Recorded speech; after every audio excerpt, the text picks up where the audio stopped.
Hey, what's up? Hello, everyone. Welcome into Fantasy Filmball, the show where we turn movies into sports and sports into something we don't talk about here.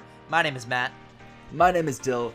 I'm super duper excited for this next segment that we have because before I fell in love with the Oscars, I fell in love with the box office. And we never really talk about the box office on this show, but this episode we do because we are discussing what the top 10 summer movies are going to be this year. Matt, I know that you're maybe not as invested in the box office as I am, but do you have any, early predictions? Because I don't think anyone saw Top Gun Maverick being number one last year. Dude, I have no idea anything about box office, so I'm really excited for this because what I'm looking forward to here is you telling me things and me saying whether it sounds like it's going to be over or under. That's what my job here is going to be. I'm going to give an over or under, where I'm going to say I think it's going to be higher or I think it's going to be lower. I don't know anything about box office. This is a whole world of film that I have really not invested myself into, and that's why I'm really excited because you've done the research. You know what's going on, and I trust your opinion, and so I'm just going to be here along for the ride. I mean, it's a nice little flip-flop. If you're new in here to the channel, Matt is so knowledgeable of international movies, with documentary movies, where I'm kind of clueless. So it's nice to be on this side to be the one who has, the big brain. But summer box office season, it kicks off the first weekend of May, which may seem a little weird for summer, but, Marvel movies, they set their release date as the first weekend of May, and we kind of have to follow with that.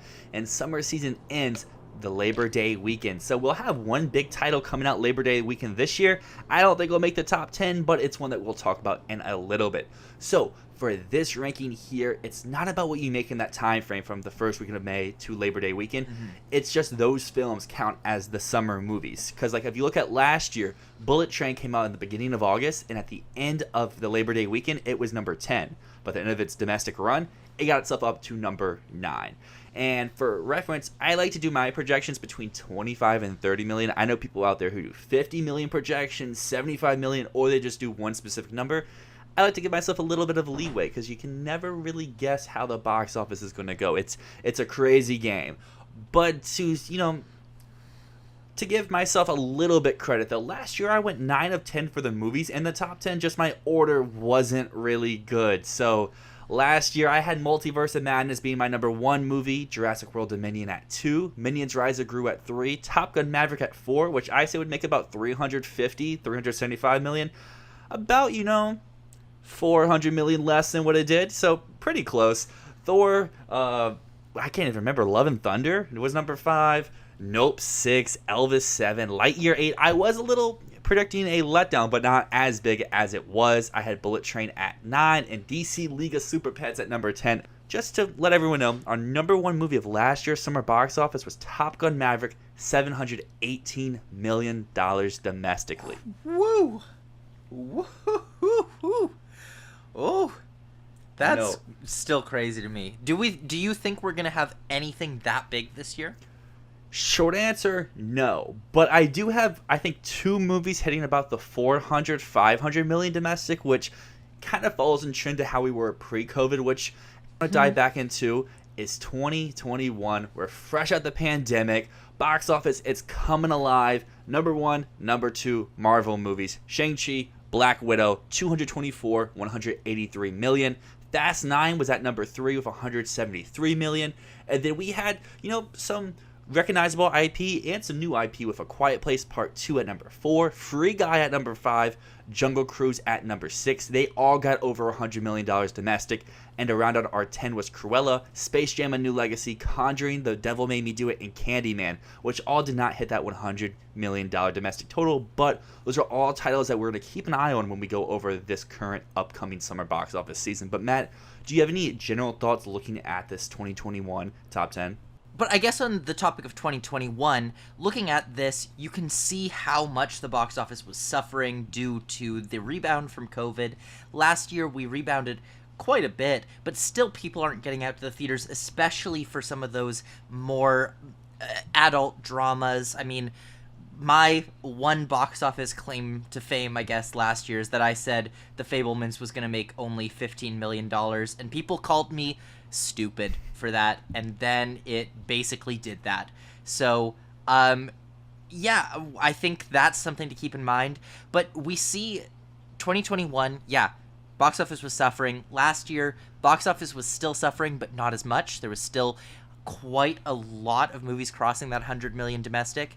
Do you think that we're going to rebound even further this year, or are you thinking that this is just kind of like 2022 kind of leveled out? This is just what it is going forward.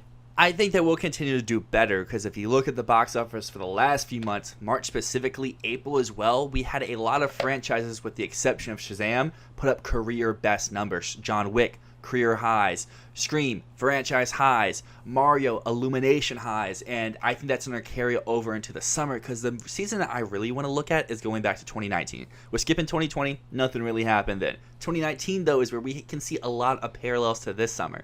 Number one, The Lion King. This was a Disney live-action remake. You know what we have coming out this year? Another Disney live-action remake. Number two is Toy Story 4. Pixar movie. What do we have this summer? Another Pixar movie. Number three was Spider-Man Far From Home. Marvel movie. What do we have? Another Marvel movie. Then we had Aladdin at 4. Fast and Furious Hobbs and Shaw at 5. We have another Fast and Furious movie this summer. John Wick Chapter 3. We have a John Wick, sort of like movie coming out this summer with Equalizer 3. Secret Life of Pets 2, another animated movie. And we have another animated movie coming out this summer, Spider-Man Across the Spider-Verse. Rounding out our top 10 was Pokemon Detective Pikachu, Once Upon a Time in Hollywood, and Godzilla King of the Monsters, all of which got over $100 million domestic. And that's what I think will happen this summer because you can look to some even more parallels. Pokemon, Once Upon a Time in Hollywood are both, comedic type movies. And there's one comedic type movie coming from Warner Brothers that I think could fall around in this range. So 2019, Matt, any big numbers stand out to you? Not really, no. So I'm not going to go over each individual year going back and forth. That will take us forever. But some big keys I want to take away from some more previous years going back. Your number one film always has to be above 400 million, if not 500. Because if you want to go to the year of 2018, Incredibles 2, 600 million. 2017, Wonder Woman, 412 million. So these are big numbers coming out at your number one spot. It's not going to be like 2021 where your number one movie isn't even eclipsing that $400 million mark. Number two, outside of 2021, at least one animated movie banked at least $250 million. So I'm looking at you, Elemental. Yeah. I'm looking at you, Spider-Verse. You could be in for a lot of money this summer, but who knows? Those are movies I think have a very big range because Pixar is a studio that hasn't been doing very well at the box office recently, some for their own fault, some for Disney's fault. And then Spider-Verse, the first movie, did pretty well, but it didn't put up that much money. Number three is at least one studio comedy has cracked the top 10 for every year except 2019, unless you want to take those aforementioned Detective Pikachu or Once Upon a Time in Hollywood. They're kind of comedies, but kind of not. But every other year had at least one ensemble studio comedy with at least $100 million domestic. I kind of feel like that's going to be Barbie this year. And could get to $140, $150 million. Could be a pretty big gainer. Then every pre-COVID year had a top 10, if not more, movies in the summer that made over $100 million domestic. And horror rarely cracks the top 10. It did last year and in 2021, but I think that's just because we didn't have as many 100 million plus domestic gainers, because I'm looking at the horror movies this summer and none of them scream 100, 150 totals. So that brings us here to 2023, and I guess, Matt, if you had, like, as you mentioned, you're not really paying much attention to this side of film, but if you had to just say this one movie, I'm predicting it near the top or I'm expecting it to do well, which movie would that be? I think you're onto something with The Little Mermaid, but I'm just going to also say from the buzz that came out of CinemaCon the other day, I think The Flash is primed to do really, really well with word of mouth, because that's been what has been failing the DC movies in the past, right? Batman vs. Superman, Man of Steel, those movies underperformed. Justice League, they underperformed because word of mouth wasn't there. The Flash is really tracking to have that word of mouth and strong legs because of that. Of course, The Flash is going to have strong legs. Yes. Ooh, I see what you did there. And this Flash is a very interesting movie. I'll dive into that a little bit here later. But when I went through the summer movie schedule, I essentially just wrote down on this Google Doc movie, release date, and what similar movies have done in the past, and I kind of went a little bit overboard. I have 23 movies here. Obviously, No, that's great. I'm not going to dive into all 23. Some I'll speed through. Some I'll spend a little bit more time with. But some interesting ones that I could see maybe some people predict. But I'm not going to put them anywhere near my top 15. We have Book Club, The Next Chapter. The first one did pretty good. $70 million. But look at Downton Abbey. First one, 96. Second one, 44. Book Club 2, scratch that off.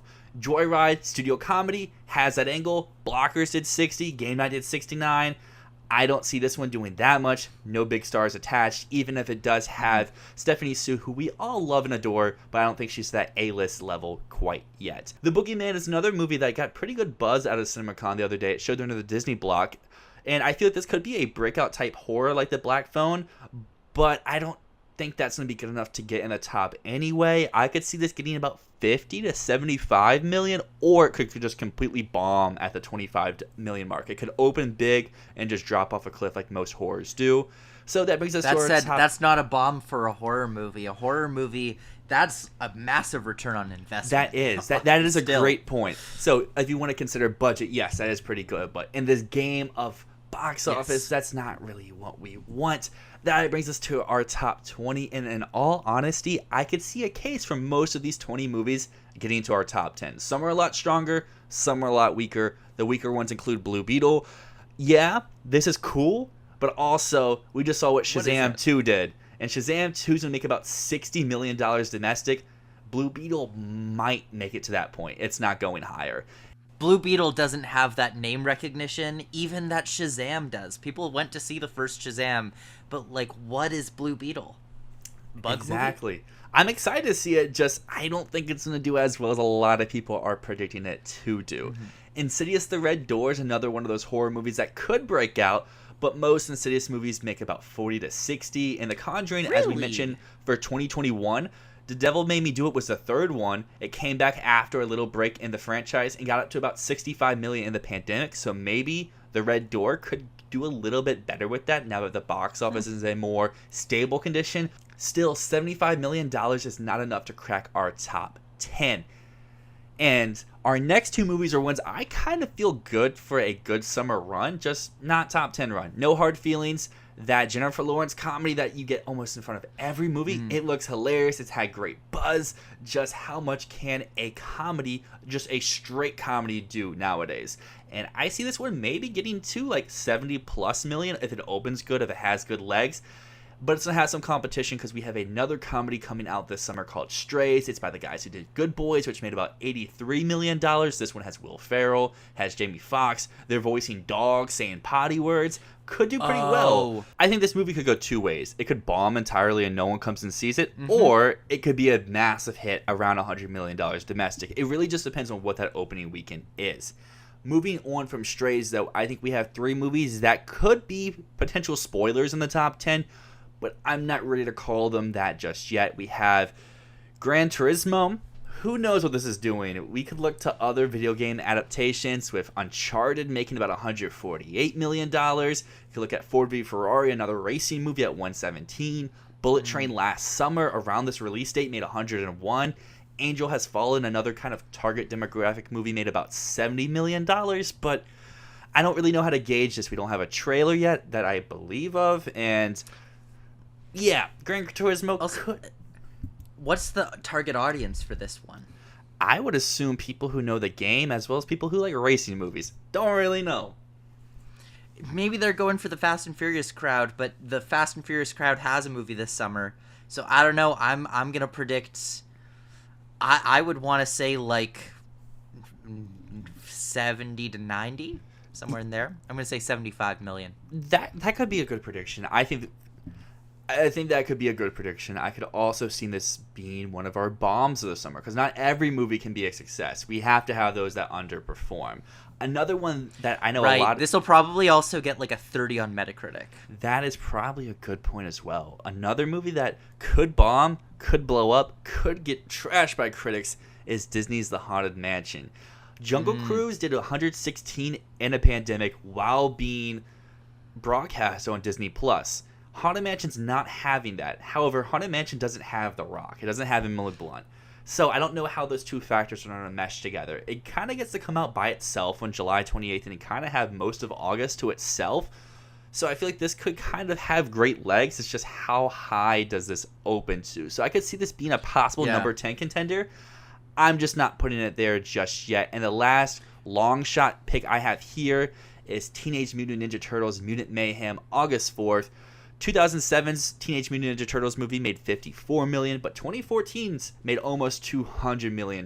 So this one has a big range. It's just, where's the audience for this movie? Will this be another animation success, or will it be another animation failure, as we saw a lot of last year?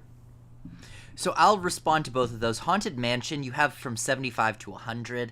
I'm going to say it's higher than that, mostly because Disney has this thing that they are absolutely obsessive about getting their theatrical releases to 100 million. We saw that with Christopher Robin in 2018, where they just kept it in theaters until it finally hit 100 million. Like, they would not let go of that movie, and they just kept it there forever. The same thing's going to happen with Haunted Mansion. I think it's going to scratch 100, and that's it. Because, like you said, there's no stars, but I think that they're going to push it and push it and push it until it hits 100. I could see this movie going either way. It's just really, how does Disney promote it alongside the attraction at Disney World could help this, but also maybe it hurts it because people are like, this isn't the ride. Who knows? Mm-hmm. That brings us to our solid competitors for what I think could make up the top 10. The three I have on the outside looking in, which may surprise you a little bit, is Equalizer 3. The first one, $101 million. The second one, $102 million. So why won't this one improve? Well, it comes out the first week of September instead of having the whole months of February and November to itself. So this one has... It comes out in a weirder time compared to the first two. And I'm just not really sure what Denzel's star power looks like nowadays, as well as will it be John Wick fatigue. We thought last year that, Maverick did well, so all plane movies do well. Devotion bombed. So where's Equalizer 3 going to look at in the comparison of looking down in John Wick Chapter 4's eyes? Then we have the Meg 2, The Trench. The first one just missed out of the top 10 that year, making $145 million domestic. But I don't really know who's out here begging for a Meg 2. This movie's making money overseas. Just maybe this could struggle here domestically. I have it losing about $20 million on its gross here. And number 11 is a movie that makes sense to be in the top 10 on paper. That's Transformers Rise of the Beast, June 9th. I just don't know where the buzz is for this movie. Bumblebee made $125 million domestic. The Last Transformers movie made $130. So that seems like a safe range. But with what I'm projecting for our top 10, that would put this just out of the list. I'll respond to all of those, and I think the thing that binds these three movies together, Equalizer 3, The Meg 2, Transformers umpteenth, whatever, is when you said all those titles, I went, they're making another one of those? Yeah.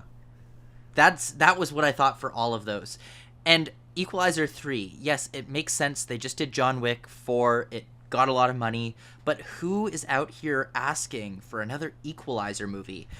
There was no hype around those movies. They just kind of came and went, and yeah, Denzel's a star, but like, who's asking for more of those movies? I don't know who's gonna go see them. Same with the Meg. Honestly, I thought the Meg 2 was already out. Mm-hmm. Like, I thought that came out years ago. Yeah. And Transformers, you can never doubt Transformers, and it is a sad reminder to me that most of the movie-going population are fucking idiots. Sorry if anyone out there loves these movies, but, like, this is objectively the lowest common denominator of stuff at the multiplex.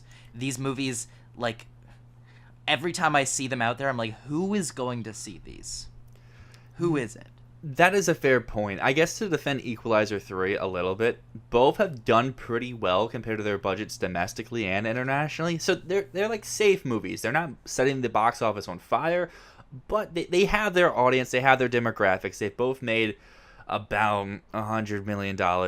Diving into our top 10, we're going to have a complete 180 from the demographic of Transformers because we have Oppenheimer. Christopher Nolan squeaks in here. Dunkirk made about $189 million. I could see Oppenheimer having a pretty weak opening, but it legs out because it will have a lot of return audience. It's for an older demographic as well, people who may not rush out week one. I could see this making about $140 million, just above Transformers. Could go higher, could go lower. It really depends on how long this movie is. Here's my argument, and I just thought of this. Dunkirk at 189 million domestic. What type of story is Dunkirk? It is an international story. It is an international story. It is a story set in Britain. Oppenheimer. This is an American story. It is. This is a patriotic story. Christopher Nolan got on stage at CinemaCon, was talking about how the movie's about America fighting to win and beating the Nazis. And he also, for the record at least, in that speech said Oppenheimer is the most important man in history, for better or worse. And I feel like there could be an angle to this movie where Oppenheimer is the bad guy. And we saw with First Man, sometimes certain audiences don't like that and result in your movie losing money. This is a very true point. It could either be the patriotic movie that people go to see, or it could be First Man, where for some reason they're like, the American flag wasn't on the movie, and then no one goes to see it. So, good point. It could be higher, could be lower. It just depends on what that America hoorah crowd feels about this movie. And if they decide to support it, they're going to go out in droves. And if they don't decide to support it, then this movie probably comes in a little bit lower. That said, I still think crossing 130, crossing 145, I don't think that's a problem for the movie at all. That's a great point. Tenet performed really well during a pandemic. Like, it made like $60 million domestic and made like $330. It was an action movie, though. $340 worldwide. But still, that's the power of Nolan to make people come out during a shutdown. Regardless, number 9 is, you could call me crazy for this. I'm projecting a big letdown for Fast X. Last one made about $173 million during a pandemic. It did really well overseas, but I just see this franchise dying here domestically. It's running out of gas, and I feel like this is going to be the big story of the summer. On the negative side, like what the Fast and Furious movie lost money overall, and it performed very poor domestically. And yeah, I think there's even a chance for Oppenheimer to make more than Fast X. It really just depends on how big this opens, because I think this movie has no legs. The thing about the Fast franchise is that their money mostly comes overseas. Mm-hmm. Like, mostly the audiences are in China for these movies. Like, that's just what it is. That said, I think how this movie performs, it could go either way. I mean, what did Hobbs and Shaw do? Hobbs and Shaw, we mentioned that here a little bit earlier. It was the number 5 movie of that summer, making $173 million, which for the record is more than Fast 9 did. More than Fast 9 did. And Fast 9 was the 2021 year, making about $173 million. So just slightly more, but it shows there is a downward trajectory. And Fast 9, I'm pretty sure, had double the budget of Hobbs and Shaw. So it shows there is a steep decline for the main Fast and Furious saga. That's really interesting. So yeah, you might be right about Fast X, especially because it seems like this movie won't have very good word of mouth. It has not been test screening well. Mm-hmm. That is true, because it's, spoiler alert, not the end. There's more family upon us. And speaking of family, number 8 is where I have our first family movie in the top 10. Elementals, Pixar's new movie. Yeah, we've seen last year. They didn't really do well with Lightyear. This is from the director of Good Dinosaur, which didn't really perform well either, making $123 million. However, Disney, Pixar, they're confident in this movie. They sent it to Cannes. You know what else Pixar has sent to Cannes? Up, Soul, and Inside Out. And Inside Out was one of the top movies of that summer, making $356 million. Will Elemental do that? No. But I think Elemental's pretty safe to, I think, maybe even hit the $175, if not $200 million mark here domestically. The buzz is really strong on this movie, so I would say over your 150 estimate, especially because I think Lightyear was hurt by people just not knowing what that movie was. People thinking, like, it's not Toy Story, but, like, what is it? So Elemental won't be hurt by that, and it's going to have, if it has the good word of mouth that it seems like it's going to have, then yes, it will do really well. Yeah, I probably should have this higher. I mean, Rise of Gru last year did almost 370 million. My one holdback for Elemental is it's an original animated movie, and we haven't seen one of those do numbers. Like Bad Guys did well, but it didn't do numbers. It hit about 100 million, while Elemental I'm having it about 75, maybe $100 million more. The reason why it's not higher is because I have our first breakout hit of the summer, Barbie, in at number 7. I think this could get up to $200 million. Crazy Rich Asians did $175 million. Barbie's opening higher. So if it can keep that same type of hold, which for the record, Crazy Rich Asians was historic in its hold, I think Barbie could be looking at 200 plus, which is a lot of money for what this type of movie kind of is on paper. Take away Barbie, like the title, this is an ensemble comedy. And for one of those to make 200 plus in today's market, that's unheard of. The thing, I'm going to say on the low end of that, I wouldn't want to go below 175, but I'm going to say 175. You said Crazy Rich Asians did 175. That was a rom-com that felt very broad. It felt very marketable. Plus, it had a target demographic that has been longing to see themselves represented on screen. The Barbie movie, the thing that I'm holding back on is that the property that it's based on, the IP that it's coming from, is going to weigh it down. There's going to be, when I think of demographically who's going to go see this, it is Gen Z and younger, and some millennial women. Millennial men are not going to see this movie. Gen X is only going to go and see this movie if they're taking their kids to it. Boomers are not going to see this movie at all. So a lot of money is not going to come in. This is going to be a movie that's basically entirely dependent on the teenage market. It reminds me of, I looked up the box office for Mean Girls. Mean Girls made $80 million. 75% of the audience was women, and 50% of the audience was teenagers. So that's what Barbie feels like to me. And yes, I do think it's going to be higher because it is... it's going to have great word of mouth, great buzz, but it also reminds me of that Dora, the Lost City of Gold movie, which made $60 million. And the reason I bring that up is that Dora and Barbie have one thing in common, which is the IP itself is going to drag it down in certain people's estimates. Some people are going to look at that and go, I don't want to go see a movie for babies, right? Yeah. No matter what they do with the marketing, no matter what they do with anything with it, some people are just going to have that attitude about the movie. I'm predicting on the higher end for Barbie. So people above me are really, really, really expecting big things. A movie I'm not expecting big things, though, is at our number 6. The MCU peaks at number 6 with Guardians of the Galaxy Volume 3. Ant-Man, number 3, made about 212. That's movie open to like 100 million. So it doubled its opening weekend. That is not good. However, that movie had toxic word of mouth. I don't think this movie will have toxic word of mouth. Last Guardians made about 389. I do have this dropping a little bit, but that's mainly just because the MCU feels like it's on life support, and the early reports for this opening weekend would be lucky if it hits $100 million. So right now, I think the last report I saw was about 92, 94. So if you triple that, that gets us to about this number, a little bit less, but then you add a little bit more. So I don't know. I feel like maybe I'm over-predicting this movie just because of how Guardians has performed before. James Gunn is not currently on a good run after The Suicide Squad, but I'm chucking that more up to R-rated and COVID year. While this could be a more return to form, but I could also see this, like Fast X, underperforming, and Elemental kind of steals some of that money and moves up in the rankings. Number 5, though, our other animated movie, Across the Spider-Verse. There's people predicting this to be the number 1 movie of the summer. To you, I say, good luck. I applaud the boldness, but no way is this putting up Incredibles 2 numbers. I know the first one's beloved, but I don't think it's going to have that big of a jump. The first one did about $190 million, and I think this one could max in the out winter.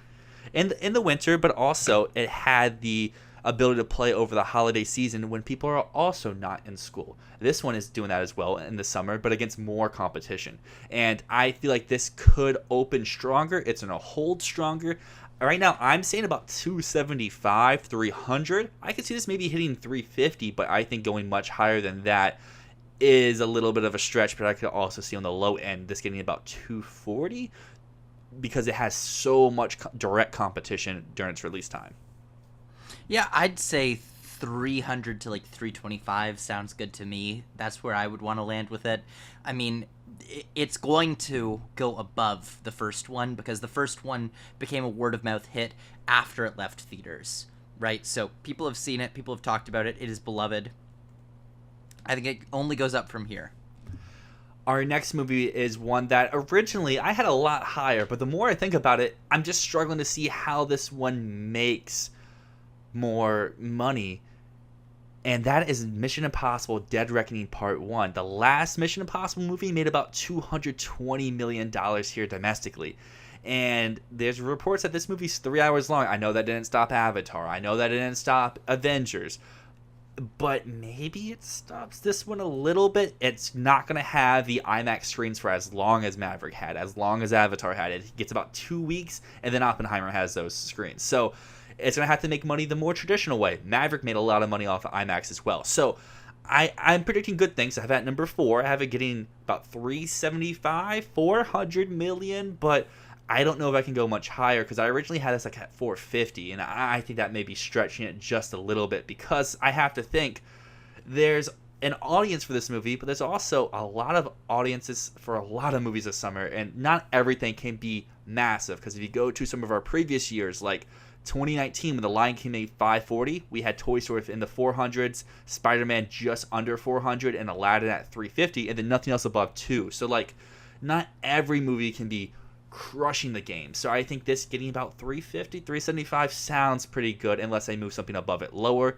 And about the same range is where I do have The Flash that you mentioned earlier. I think this movie should do very well, but also I feel like there's going to be a lot of negativity in the news around this movie, which could help it as we saw with Joker, but also could hurt it as we've seen with a lot of movies in the previous past year. I'm still expecting this to do very well. I mean, Warner Brothers is saying this is the greatest superhero movie of all time, so yeah, Batman vs. Superman did 330 on toxic word of mouth, so Flash could do about that with good word of mouth. So I'll comment on both of these. Mission Impossible, you have to keep in mind Tom Cruise has such goodwill right now. He is going to get the boomers in theaters like no one else. Top Gun last year had such goodwill towards it, and people are going to want to support whatever he does next because of Top Gun. So you need to take into account that there is going to be the Top Gun boost that comes from this movie. You're right? It's above Flash. Yeah, but the thing about Flash is, again, the word of mouth is going to be so strong for this movie. I could see this being the movie of the summer. I don't think that the Ezra Miller controversy is going to affect this movie whatsoever. Even on Twitter right now, we see every review saying, despite all the bad things Ezra Miller's done, they're so good in this movie. Mm-hmm. That is true. That's I just don't know, man. That's just what's so interesting about box office to me. It's kind of like the same thing for Oscars. It's like there's so many directions, and no one really knows. Because like you can project what an opening weekend is, but no one can project legs. And speaking of legs, my number 1 and number 2, I'm still struggling of what order to put these in. But both these movies are going to open big. They're going to hold big. They're going to do great. Indiana Jones, Dial of Destiny, The Little Mermaid. It's just which one can do bigger is the question. That's the name of the game. And right now, in this moment, I think I'm leaning more towards Little Mermaid because I think while Indy has a more built-in demographic with older audiences, I think Little Mermaid has a built-in demographic with all ages. Speaking of controversy, even though it's a stupid controversy, that will help this movie, as well as there are groups that may not see themselves as much coming out to this movie, as we mentioned before, of Crazy Rich Asians. I know a lot of people from various demographics in my life that say this is the movie they've been waiting for their whole life. And obviously, I'm from Virginia. It's not the biggest place in the world, but when you hear 10, 15 different people say that who aren't from the same demographic, it starts to speak to you a little bit like, hey, this movie could be for real. And right now, I think in this moment, I have Little Mermaid at number 1. I think it could do about $500 million domestically, which is blowing Aladdin out of the water. Originally, I was thinking, oh, this could be like Aladdin, 355, 400 domestic, do pretty well overseas. It loses money in China because China's China. So I think Dial of Destiny could do more worldwide, but I think looking here domestic, Little Mermaid may have the edge. 500 may be high, maybe 450 sounds a little bit better, but Dial of Destiny originally was my number 1. I had it like 520-ish, but the more I sit with it and the more I just look at people online, I don't know how many people our age and under are like, yes, give me an indie movie. It's more of that older demographic, which, yes, was the Maverick demographic. But I just don't really know how to do it. I think these movies could be dueling it out all summer for which one will be number 1. I don't think Indiana Jones is in the top 2 conversation. I don't think that there's... It would need to be Top Gun level good in order to be the number 1 movie of the summer, of the year, and I don't think it will be. Like you said, Crystal Skull made $317 million. I don't know if there's an appetite right now for another indie movie. I mean, of course, people will still go see it, but I don't know if people are going to be fighting to get there. I would say the same thing about Top Gun last year, right? But Top Gun was a miraculous success in terms of word of mouth. Yeah. Would that movie have been huge just on opening weekend? You know, I don't know what its opening weekend was. That movie had legs. Yes. Right? And so Dial of Destiny, I think, will be the same. It's going to do pretty well on its opening weekend. Some people are going to go, why do I need to see Harrison Ford? He's 81. Why do I need to see him be an action movie star again? And really, it's just going to be, how does it hold? Is it good? Now, The Little Mermaid, I think, is a very strong choice for a number 1. Do you know how much money Beauty and the Beast made? A lot. 500 million domestic. 500 million domestic. And that was a movie that did not have good word of mouth, right? So, The Little Mermaid, it feels to me like this could be huge. It feels like every single family is going to go see this, right? Versus the whole Barbie scenario where some families aren't going to know if this is appropriate for their kids. Every family with little girls is going to go see The Little Mermaid. Everyone. Yeah. Even families with little boys will go see The Little Mermaid. This is just going to be the family movie of the summer. Everyone goes to see. It does depend. If it has absolutely toxic word of mouth, then, you know, it'll come in closer to that Aladdin range. But I don't think that it will. That said, there is the chance of the southern United States kind of boycotting it, because they've been boycotting everything recently, and, you know, there's always been people being irrationally upset about Halle Bailey playing Ariel, which is the stupidest shit ever. Like, why are people so mad at that? She is the right person for the role.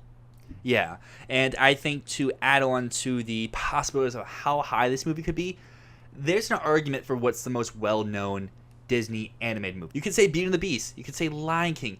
You could say Little Mermaid. You said Beauty and the Beast made about 500-some million domestic. Lion King did 550. So, if you're saying these 3 movies are in the same range, there's no reason why Little Mermaid that's the top 3. can't do at least 400, if not 450. And if you want to go back to previous years, let's say it does on the low end, 400. That's number 1 in 2021. That's number 2 or number 3 in 2019. That is number 2 in 2018. And that is number 1 in 2017. So, with that metric alone on the low end, that's already a top 2, top 3 movie. So now if you go to the higher end, that's an easy number 1, unless you're going against Top Gun Maverick, which Top Gun Maverick is a once-in-a-lifetime type movie, because that movie opened to $120 million domestic. It ended with 700. Yeah, that's fucking ridiculous. And I don't know if I see anything having legs that can be 7 times opening. Yes, that is insane. But to wrap it up here, because I know this went a little bit longer than I originally planned it for. So my top 10 predictions for 2023 summer box office season is Oppenheimer at number 10, Fast 10 at number 9, Elemental at 8, Barbie at 7, Guardians of the Galaxy Volume 3 at number 6, Spider-Man Across the Spider-Verse at number 5, DC's The Flash at number 4, Mission Impossible Dead Reckoning Part 1 at number 3, Indiana Jones and the Dial of Destiny at number 2, and Disney's The Little Mermaid at number 1. For people viewing at YouTube, the numbers, my predictions, they're on the screen. take them in, breathe. Like I said, I'm no expert here, but I did have a pretty good turnout last year. Just, my totals weren't really the best, but my favorite thing about box office is people love to predict it. They love to rank it. So we're doing the same thing that we did with Oscar Madness. We're going to have a poll out there. Make your predictions 1 to 10, and then for number 1, give me your total domestic total. At the end of the season, I'll tally up all the votes, and we'll see which person came out at number 1. That sounds like a lot of fun. I really have no idea what to do with box office, but I look forward to following what you're doing right here. And thank you so much for this deep dive, Dylan. Yeah, I know, deep dives, they're fun. We don't get to do them as often during this, kind of Oscar dead season. But, once we get more into award season, we'll come back. So if you're viewing this and you made it this far, maybe drop a like, maybe drop a follow. We may talk box office a little bit more, but we have Oscar content 24/7, 365. You definitely don't want to miss it. But until next time, my name is Dyl. And my name is Matt, and this is Fantasy Filmball.